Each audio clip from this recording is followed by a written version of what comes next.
Si vous avez plus de 60 ans et que vous grignotez des noix en pensant automatiquement faire quelque chose d'excellent pour votre santé, j'aimerais vous arrêter tout de suite avec une vérité très simple. Toutes les noix ne se valent pas. Et surtout, toutes ne soutiennent pas votre corps de la même manière à cette étape de la vie. Certaines peuvent vraiment aider votre cœur, votre cerveau, vos os, votre digestion et même votre énergie. D'autres ne sont pas forcément interdites, mais deviennent beaucoup moins intéressantes quand elles sont trop salées, trop transformées, trop faciles à manger sans faim ou simplement moins adaptées à ce dont un corps vieillissant a réellement besoin. Je m'appelle Isabelle Moreau, j'ai 63 ans et aujourd'hui, j'aimerais vous parler de cela avec nuance, avec douceur, mais aussi avec franchise. Parce qu'à force de regarder des vidéos nutritionnelles, beaucoup de personnes finissent par croire qu'un aliment est soit un miracle, soit un poison. Et la vérité, comme souvent, est plus intelligente que cela. Après 60 ans, la santé se joue rarement dans les extrêmes. Elle se joue dans le discernement, dans la qualité, dans la quantité, dans la façon dont vous mangez, pas seulement dans ce que vous mangez. Les noix peuvent être de merveilleuses alliées. Elles apportent des bons gras, des protéines, des fibres, des minéraux et parfois de vrais avantages pour la satiété, la mémoire, la régulation du sucre et la santé cardiovasculaire. Mais elles sont aussi très concentrées. Et ce qui est concentré demande toujours plus de conscience. Sinon, ce qui devait nourrir finit par alourdir. Alors aujourd'hui, j'aimerais faire quelque chose de très simple avec vous. D'abord, je vais vous parler de 4 noix que j'aime particulièrement voir dans l'alimentation des personnes plus âgées lorsqu'elles sont bien choisies. Ensuite, je vais vous parler de 4 autres que je ne diabolise pas, mais que je trouve plus délicates, plus faciles à mal utiliser ou moins intéressantes comme habitude quotidienne. Commençons par celles que j'aimerais davantage voir entrer dans votre cuisine. La première, ce sont les amandes. Les amandes ont quelque chose de très stable, de très fiable. Elles ne font pas beaucoup de bruit, mais elles soutiennent énormément. Elles apportent des protéines, des fibres, du magnésium, de la vitamine E, un peu de calcium, et surtout cette sensation d'être un aliment sérieux, un aliment qui nourrit réellement. Après 60 ans, quand on cherche à garder des os solides, des muscles plus présents, une énergie plus stable et une digestion un peu plus régulière, les amandes peuvent avoir une vraie place. Ce que j'aime aussi avec elles, c'est leur polyvalence. Quelques amandes avec un fruit, dans un yaourt nature, sur une salade ou sous forme de purée sans sucre ajouté, et vous avez déjà quelque chose de bien plus intelligent qu'un biscuit ou qu'un snack transformé. Et si les amandes entières sont difficiles à mâcher, cela ne veut pas dire qu'il faut les abandonner. Vous pouvez les prendre effilées, concassées, trempées ou sous forme de beurre d'amande. Le corps n'a pas besoin que vous soyez héroïque, il a besoin que vous trouviez une forme qu'il peut accueillir. La deuxième noix que j'aime beaucoup, ce sont les noix de Grenoble. Elles sont particulièrement intéressantes pour le vieillissement parce qu'elles apportent notamment de l'ALA, un oméga 3 d'origine végétale. Alors non, je ne vais pas vous dire qu'une poignée de noix transforme la mémoire du jour au lendemain. Mais dans une alimentation cohérente, elles peuvent participer à soutenir le cerveau, le cœur et un terrain inflammatoire un peu plus apaisé. J'aime aussi leur pouvoir rassasiant. Quelques morceaux dans un bol de yaourt, sur des légumes rôtis, dans une soupe ou avec une pomme, et le snack change complètement de qualité. Mais je veux vous dire ici quelque chose de très important. Les noix rancissent vite. Et une noix oxydée n'est plus un cadeau pour votre corps. Une noix amère, poussiéreuse au goût, un peu vieille, doit vous alerter. Gardez-les bien, de préférence au frais si vous en achetez beaucoup. La qualité compte autant que le choix lui-même. La troisième grande alliée pour moi, c'est la pistache. Ah, la pistache. Elle est souvent sous-estimée. Pourtant, elle a énormément pour elle. Elle apporte des protéines, des fibres, du potassium, de bons gras, et elle a aussi un avantage très humain. Lorsqu'elle est dans sa coque, elle ralentit. Et ce détail est précieux, parce qu'après 60 ans, beaucoup de gens ne mangent pas trop uniquement parce qu'ils ont faim. Il mange trop parce que le geste est automatique. Une pistache dans sa coque casse ce mécanisme. Elle vous oblige à prendre le temps. Elle vous montre ce que vous avez mangé. Elle rend le grignotage un peu plus conscient. J'aime aussi les pistaches parce qu'elles sont souvent plus faciles à vivre au quotidien. Dans une salade, avec un fruit, sur du yaourt ou simplement en petites poignées. Mais choisissez-les avec intelligence, pas noyées dans le sel, pas caramélisées, pas transformées en produits ultra assaisonnés. Une belle pistache simple vaut mieux qu'un snack qui ressemble encore à une pistache, mais qui n'a plus grand-chose d'un aliment protecteur. Et enfin, la quatrième, celle qui demande le plus de respect dans la quantité, c'est la noix du Brésil. Elle est fascinante parce qu'elle est minuscule dans l'assiette et immense dans ce qu'elle contient.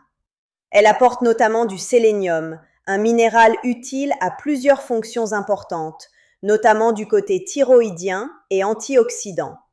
Mais justement, parce qu'elle est très concentrée, elle ne se mange pas comme une poignée banale de fruits à coque. Une ou deux peuvent suffire, pas plus comme réflexe machinal. Et j'aime beaucoup cette noix pour la leçon qu'elle nous donne.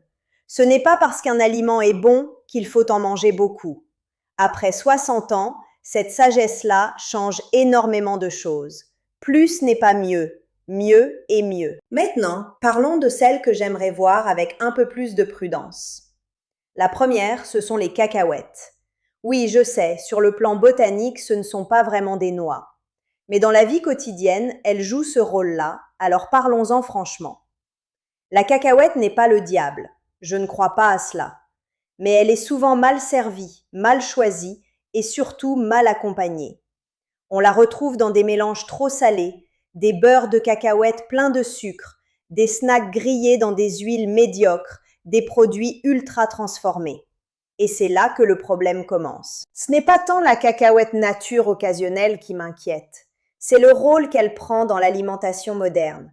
Trop salée, trop transformée, trop facile à manger sans faim, trop présente dans des produits qui donnent l'illusion d'être sains.